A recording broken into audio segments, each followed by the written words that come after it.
If you're a realtor, getting a listing can make your day. But if you're getting only a couple of them a year, it's time to up your game. Is that even possible in the age of COVID with fewer homes coming onto the market? We asked listing expert Dave Dettman for his advice, and he has some eye-opening tips for you, beginning right now. From the studios of the Royal Palm Coast Realtor Association in Fort Myers, Florida, this is the Royal Palmcast, the show about people and things that realtors, home buyers, and home sellers care about. And now, here's your host, Jim Sanville. Welcome to the Royal Palmcast. I am indeed your host, Jim Sanville, here in the studios of the Royal Palm Coast Realtor Association in beautiful and sunny Fort Myers, Florida. It is sunny again today, Jerry Johnson. What do you think? Indeed it is. You loving this weather? I like the sun. I do. It's a great time of year. The humidity's still starting to fluctuate a little bit. But yes, obviously. We're not in the same situation as our northern neighbors. No. That's the big beauty of Florida. Or our western neighbors in Texas these days. That's true. Having some trouble. But is this your favorite time of year? It used to be. It's starting to get to that point where it's starting to transition. So when it gets hot and cold, I like the consistent cold with the lower humidity. But no, I've got no problem this time of year. But a month ago or so was a little nicer for me personally. I heard next week's going to be picture perfect. Oh, next week. Yeah. Well, that's actually my favorite week of the year. Wow. Yeah, okay.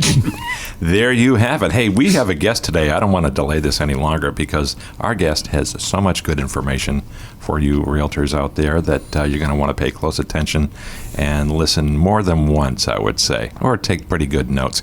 Because we have in our studio today a man who knows all about listings. His name is Dave Dettman. Welcome, Dave. Hey, thank you very much for having me. Great to be here. We are thrilled to have you back. This is actually your second appearance on the Royal Palmcast. You were with us in September 2019, almost a year and a half ago. Yeah. Things have changed, huh? Oh, a completely different market today, but that's real estate, changing all the time. It is always changing. But things are generally pretty good, though, right? Yeah. I think you'll agree. No, it's unbelievable. Just remarkable what's going on right now. Now, do you remember the last time you were on the show? We talked about where you were from. You're from Wisconsin, born in Milwaukee, as I recall. Yep. Lived in Wausau, correct. Which is kind of an insurance capital, right? Yep. Wausau Insurance, which kind of merged with Liberty Insurance, and big insurance town up there. We also talked about other aspects of Wisconsin. We did. And if you don't specifically remember, I can happily jog your memory. Yeah, jog my memory, please do. All right, let's get in the Wayback Machine, Jerry. We're going back in our time machine.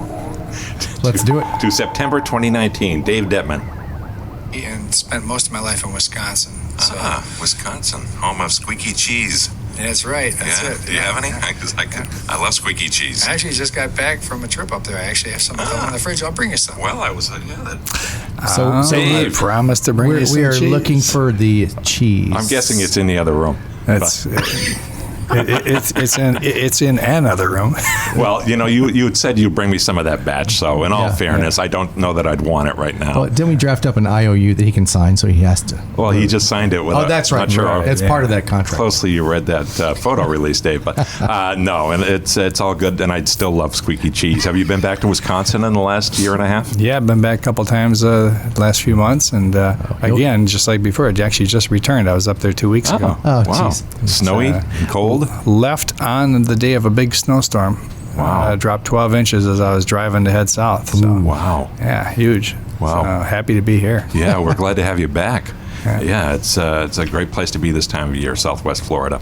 All right, Dave, without any further delay, let's talk about listings. Now, let's do that. We are in a COVID situation, and there's light at the end of the tunnel, of course, but we're seeing a lot fewer listings these days. I mean, it's fluctuated over the summer, was not as bad, I think. But talk to me about how COVID has affected your ability to get listings.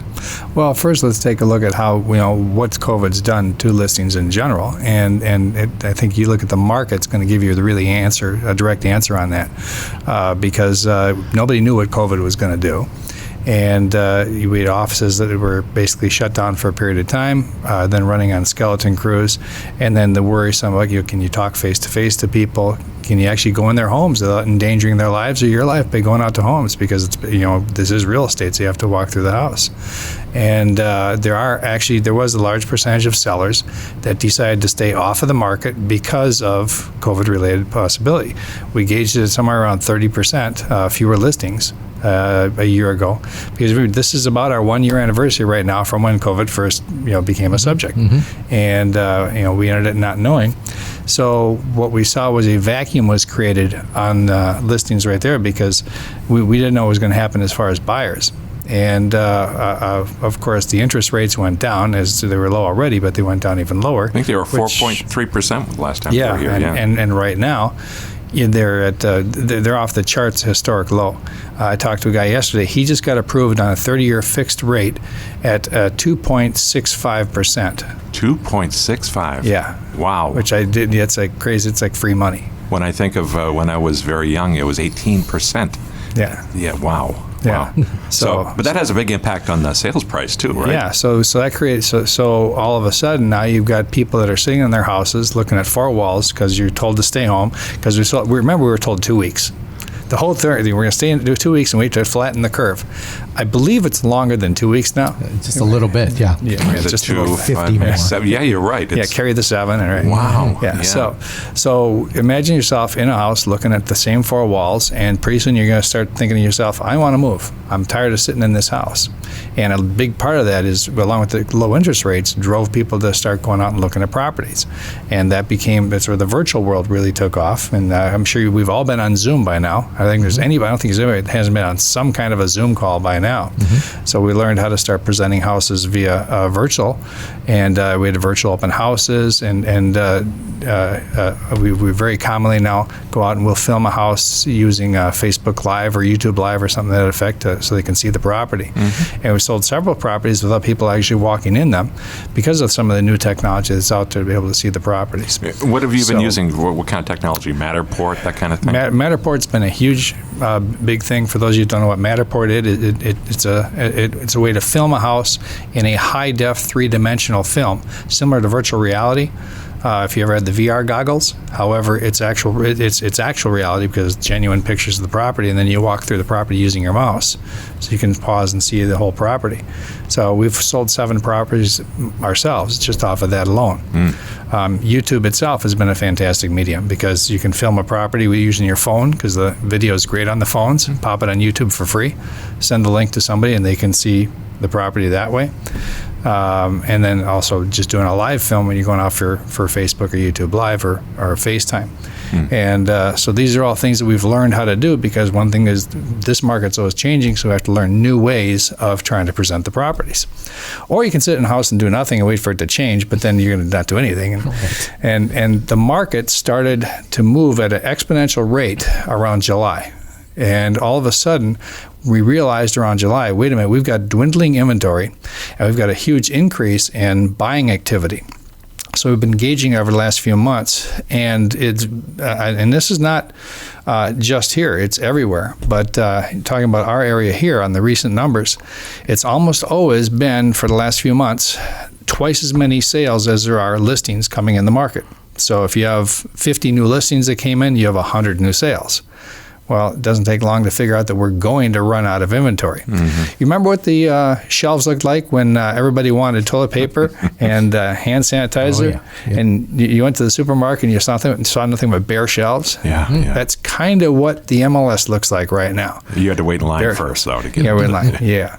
And we'll talk some about that, too, I'm sure, here about waiting in line, because we've also got long lines of people looking for stuff. So. Wow. Yeah, so that's a big change that we've seen is the lack of inventory, and that's driving prices. We've seen huge price increases come across over the last few months. We saw a 14% increase in prices last year because of this. Big question, what's going to happen this year? And we're watching it very, very closely. But right now, we don't see anything changing. We're seeing the continued trend of more sales. And like we just talked about, you said a minute ago about the big snowstorm that just hit across the U.S. with another one coming. And as terrible as that is, just fuel for the fire for people saying, that's it, I'm moving to Florida. Well, a lot of folks left California, Silicon Valley, and moved to Austin, Texas. Yeah. Wonder if they're rethinking that, missing sunny California. Right. Yeah. But so this is all a challenge to realtors looking to get listings. There are fewer houses, the inventory is down, but also there are more realtors. Not a huge number more since a year and a half ago, or a year ago, but there are more. Is it possible to keep pace as a realtor or listing agent? It's challenging. It's extremely challenging right now. The answer is yes. Short answer, yes. You can absolutely keep pace. You have to take a look at it from kind of an aerial view at the business. And certain things in the business have changed, certain things have not changed. So if you understand the numbers, this has always been a numbers game. That'll never change. It's been that way from the day when real estate started. Another part that doesn't change is there's a very small majority of agents that are actually going to make the large majority of the money. It's in the 80-20 rule, which has been around for years, that about 20% of the agents make 80% of the sales, and 80% don't. And why is that? A lot of it goes to education or lack of education, and a lot of it also goes to just doesn't want to work. Florida is particularly honed in on this because we are a retirement state. People come down and look at all the fun things you can do. Right now, you would never think about riding a bike if you're up in New York because you'd freeze to death. But right now, I can get on a bike and ride anywhere I want to. I can go down to the beach. I can go out and get a suntan. It's 78 degrees outside as we're filming this right now. So there's so many things you can do here that are vacation related. So you get your real estate license and you go, well, I don't really have to work today. I can go do these other things that are fun.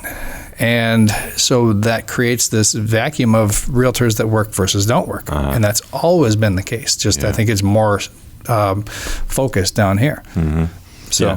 Hey, Dave, I was remiss in not introducing you a little bit better to the folks, but I want to let people know that your affiliation, you are currently with Century 21, selling Paradise Realty, and tell us about your real estate path since you were a horologist in Wisconsin. Hey, you remembered very well. Horologist, for those of you listening, it's a clock repairman. And I actually went to school for clock repair back when there were schools for that. So that's my true vocation. And became a realtor in 1988 and started up in Wausau, Wisconsin. And I still do clock repair today. I've been doing that for 42 years. I've been doing real estate for 32 years. And I worked with a couple of companies up in Wisconsin, moved here to Florida in 2006. So I've been doing real estate down here for about 15 years now, and I've been with a couple of different companies. I became a broker and opened up my own company. I ran a RE/MAX in downtown Fort Myers, and then ran another company called Real Edge, which was in both Fort Myers and Cape Coral. And quite frankly, I learned 10 years as a broker and running an office. When you do run an office, and we had a lot of agents. At one point, we had 72 agents. And that takes up a lot of your personal time.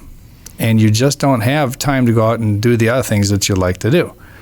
So you're either, I call it babysitting agents. That's realistically, you're there to help as a broker, as a helpful broker. If you do care about your agents, you want them to be successful. So you're going to take a lot of time to train them, to work with them, help them one-on-one, help them with contracts, everything that they need. And you're an ongoing mentor. Yeah. But it became a job that started at 8 o'clock in the morning, sometimes went till 7 o'clock at night. And there were countless days that I would come home and I got nothing done for myself. I had helped a lot of agents, which is great, and it's very gratifying. I love helping agents. That's why I love to train. I love to teach. I love to talk. And that's my forte is teaching. I love teaching. But after 10 years, wait a minute, I got a family of my own to take care of. And so the merger sounded like a great idea. And a year later, it was a fantastic idea. It wasn't a great idea. It was a fantastic idea. Could not have picked a better company to merge with, a better broker and friend than what Bobby Mahan is over there. He's been wonderful to us, and I've known him for years. So it freed up a lot of my time to allow me to go out and do these things that I love to do. So that's the path that we went on. And now I am a broker associate, no longer in charge of a bunch of agents, able to go out and list and sell as much as I want to and teach as much as I want to. Now, I don't mean to put you on the spot here, but are you keeping pace with your with the listings? I remember when you were here last, you were talking about a very strong number of listings you get each year. And what is that number? Well, at the peak, I was doing 78 listings a year. and I did that for about 6 years in a row. And that's not impossible today. It's not that easy either. So my pace right now is much less than that, but that's part of that is the market too. It's if you can get a listing a week, you're doing fantastic. That's really where it is. The market strong. Right now, if you take a listing, it's going to sell. In the past, if you take a listing, it's probably going to sell, which After is pretty you market good. It and spend money. Yeah, but this is one of those rare times that you almost don't have to market it. If you take a listing, it's got to be a decent listing. I mean, there's garbage on the market that's not going to sell. There are things out there that busted windows and just nasty inside, needs tons of cleanup. There's always going to be those types of properties. And if they're priced right, they're going to sell too. But right now, if you get a clean listing, that is easy to show, and the minute it hits the market, people can get in and view it. It's probably going to go under contract in the first 24 to 48 hours. Wow, and possibly above asking price. Very commonly, what we're seeing a lot of it is as long as you price it where it belongs. You're probably going to go under contract at or over full price. You're probably going to have multiple offers. We just did one where we put something on the market this couple weeks ago, and in the first couple hours, I think I had 24 calls from agents wanting to set up showings for it. Wow. So, and we had multiple offers that sold for the asking price, but we've sold 3 properties over asking price in the past week, and we've never seen a market like this. Do you have a sense that customers are looking at fewer properties before making an offer? Well, take a look at where they start. Every customer starts on the internet. Nobody comes down there anymore on a plane and just picks up a newspaper and starts looking at properties, which is the way it was 20-some years ago. Sure. Everything starts on the internet. So by the time you get a call from somebody, they've already viewed everything that's on the internet, and now they're ready to go out and look. The challenge today is getting there and getting them in the house before it goes under contract. Right. It's very common. If you set up 5 houses to show them today, 2 are probably going to be under contract by the time you get done. Oof. Wow. Dave, this is indeed a very, very different market, and I want to hear more about it and the challenges and how to overcome those as a listing expert. But first, we need to take a very quick break, so we will be right back to the Royal Palmcast after this.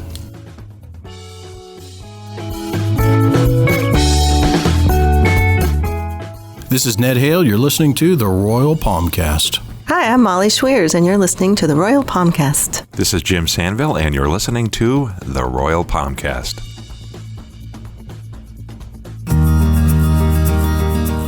These can be challenging times for showing a home. But one thing's for sure, home buyers want to continue to shop for their dream home online while avoiding unnecessary personal contact. Now it's easier than ever to safely market your listings while adhering to current social distancing guidelines. As a realtor, you have access to a host of web-based virtual showing tools, including video tours and virtual open houses. To tie it all together, be sure to take full advantage of our virtual showing portal, myopenhousesearch.com, a service of Florida Gulf Coast MLS and RPCRA. This website includes a multi-dimensional search feature where buyers and realtors can look for open houses by date, price range, location, and other criteria. With its clean, intuitive interface, this portal allows home buyers and realtors to easily find and schedule virtual open houses and showings throughout Southwest Florida. It's as simple as search, find, and book. Try it today at myopenhousesearch.com. To further facilitate the virtual showing experience, RPCRA members also have access to the Showing Time scheduling app through dashboardmls.com. And don't forget about social media. Facebook Live and other platforms offer huge potential for you to stand out with your virtual showings. This approach keeps us all safe and allows the buyers to take all the time they need to experience the home and repeat the experience as desired. These alternatives are a great way to take preventative measures while maintaining your customers' interest in a property. Thank you and be well. You buy insurance for your car and for your home. Why not for your business? Hi, I'm Kevin Besser, your Director of Public Policy. RPAC is the political arm of the Realtor Association, advocating for realtors and issues important for homeowners. In other words, insurance for your business. We need your help and support to protect your business and the rights of property owners. All it takes is $20 to insure your business and to protect the rights of homeowners. For more information or how to invest, please contact me at kevin@rpcra.org.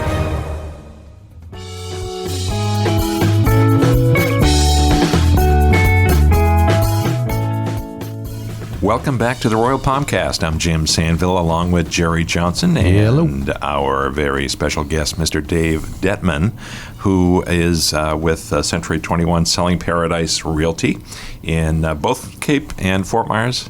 Well, actually, mostly Cape and Naples also. Oh, okay, Naples. But covers everything. I mean, everything from Port Charlotte. Actually, go up as high as Sarasota. All the way down to Naples. Gotcha. Oh, wow, big area, big footprint. Yeah. Hey, Dave, before the break, we were talking about houses that you might list that aren't going to sell as quickly as some less desirable properties. What's an example of that?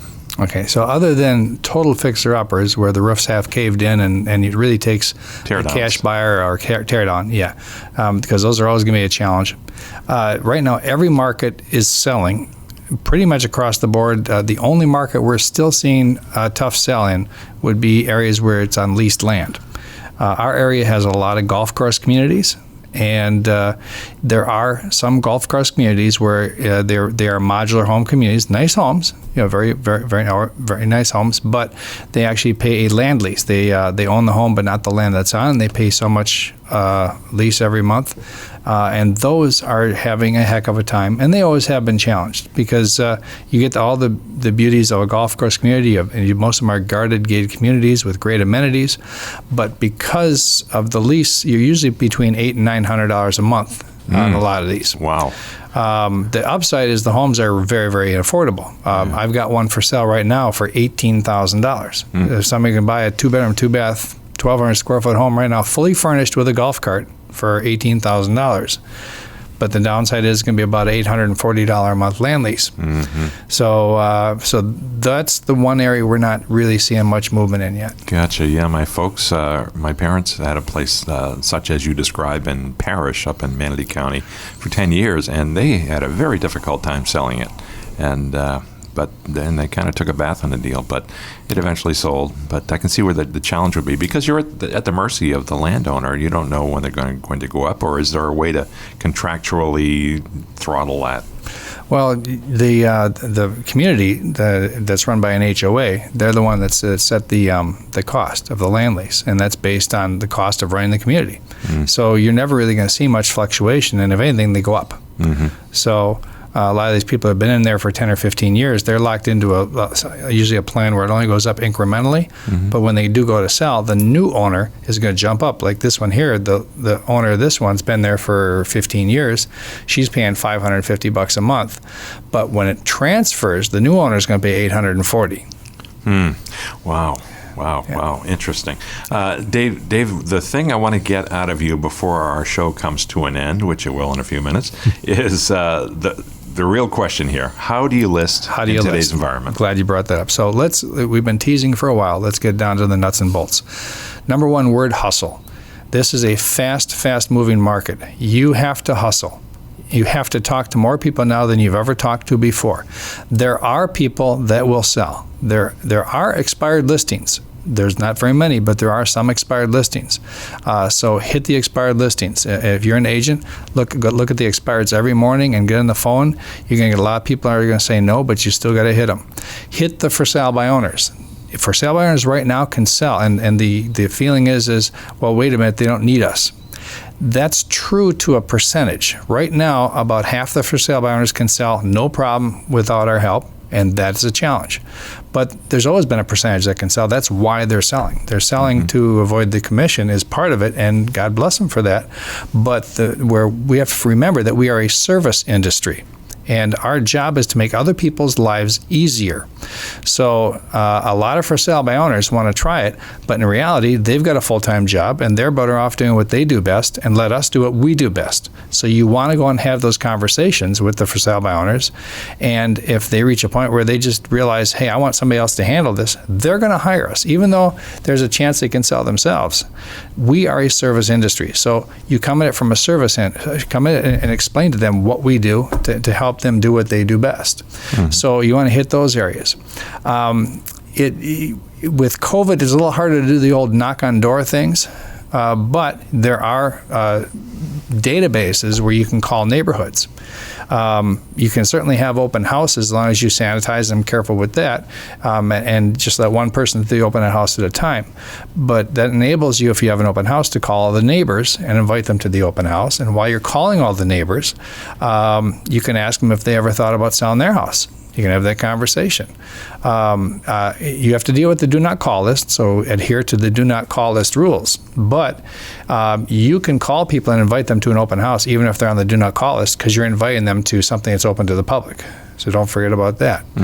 If you have a listing, or your office has a listing that isn't sold, which is rare, but I'm sure there's a few that they haven't sold, call 50 neighbors around that. And again, there's programs you can use to pull up the phone numbers of 50 neighbors or 100 neighbors and tell them about this property that isn't sold yet, what the price is, and be like an information conduit to what's going on in the neighborhood. If your office just sold a listing in a neighborhood, call the neighbors and tell them about the house that just sold. People are dying to know what stuff is selling for. They're reading in the paper about how hot the market is, but they don't really know. And all of a sudden you call them and say, hey, we just sold a house at ABC, over here at 123 ABC Street. It sold for $277,000 in 12 hours. Well, that's information that people love to know about. Especially if it's close to home, right? Yeah. And then you can say, and by the way, have you ever thought about selling your house? Doing these types of things, these are things that we should always be doing anyways, but right now you want to find listings and you want to go down these avenues, because you would think everybody's fighting for a listing, and they are, but they still aren't doing the work they should do. It's still the 80-20 rule. Only 20% of the agents are actually doing these types of things. It doesn't take more than an hour of prospecting a day to have as much business as you want, even as busy as this is. An hour a day. Yeah. I'll give you an example. I called some for sale by owners yesterday.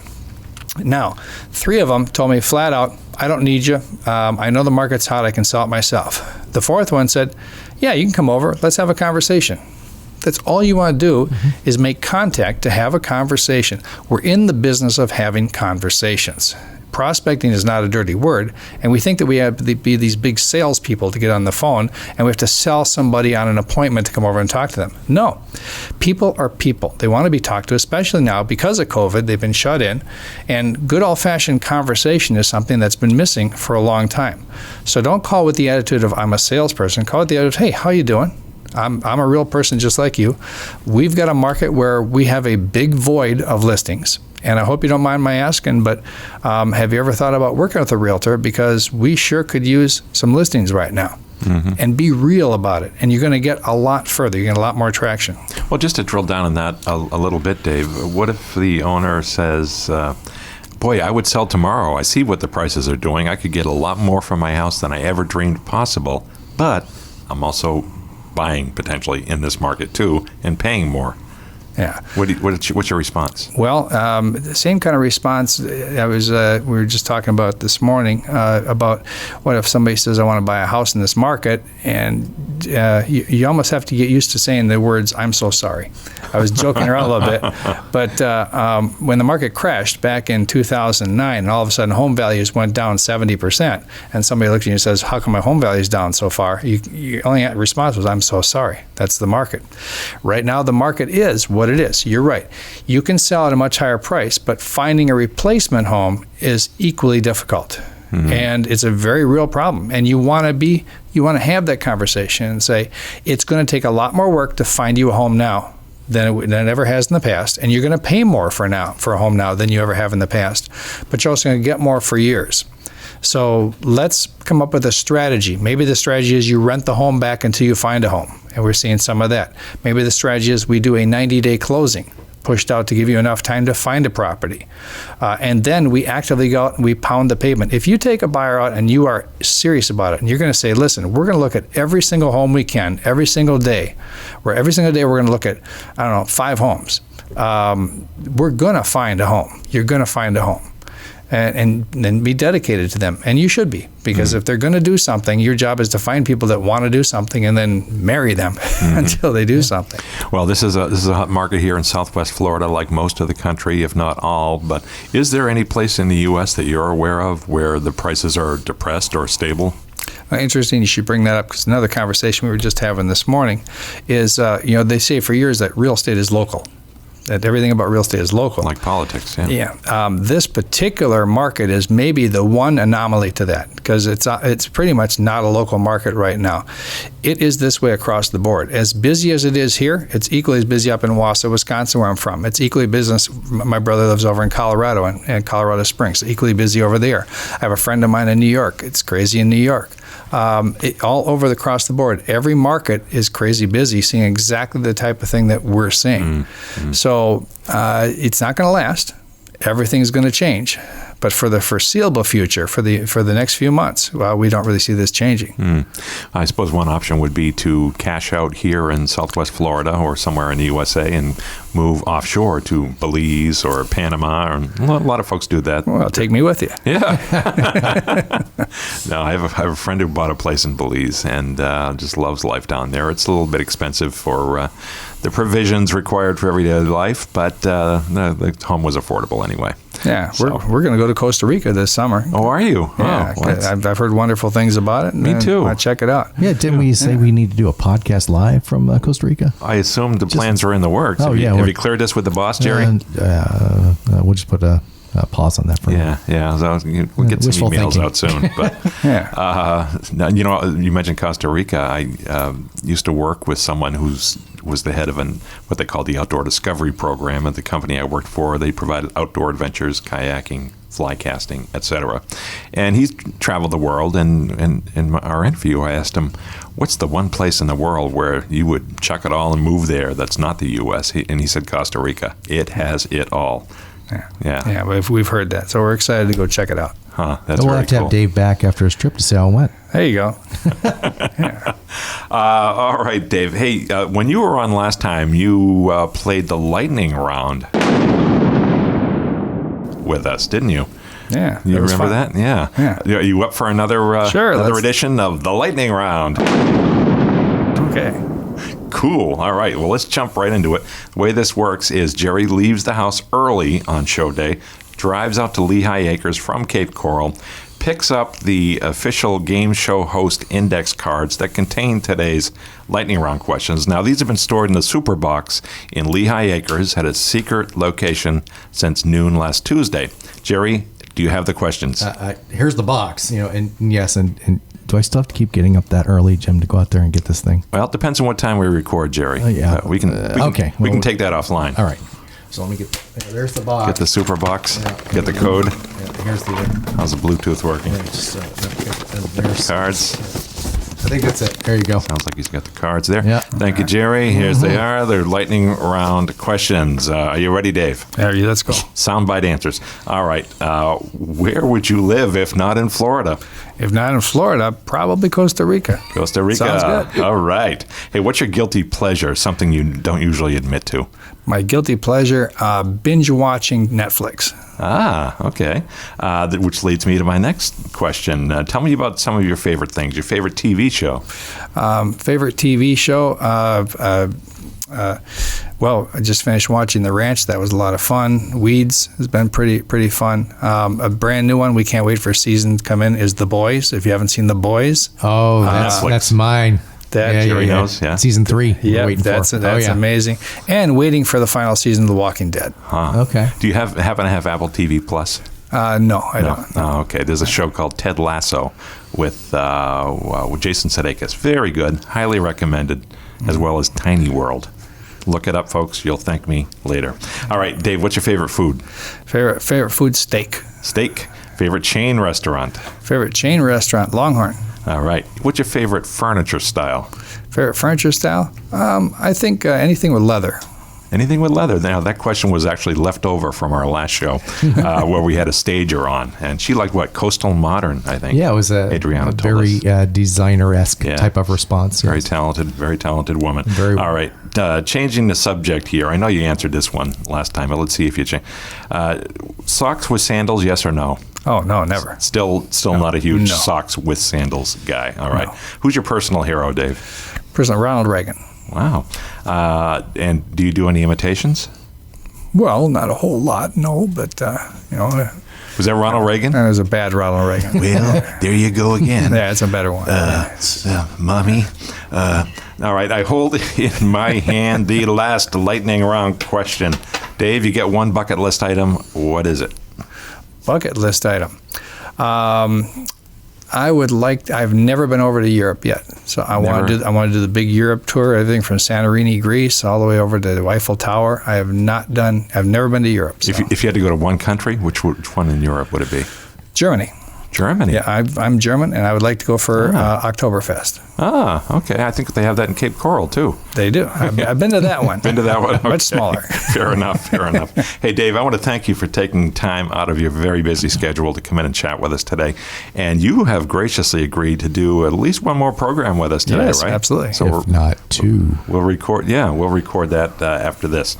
All right, so I want to thank everyone who has helped make this show what it is. Jerry Johnson on the board, thank you. Oh, you're welcome, Jim, and thank you. All right, enjoy the rest of your day. I also want to thank Beata Jones. She is our CEO. She is very supportive of us here at the Royal Palmcast, and as is everyone here who works at our PCRA in both Fort Myers and Cape Coral.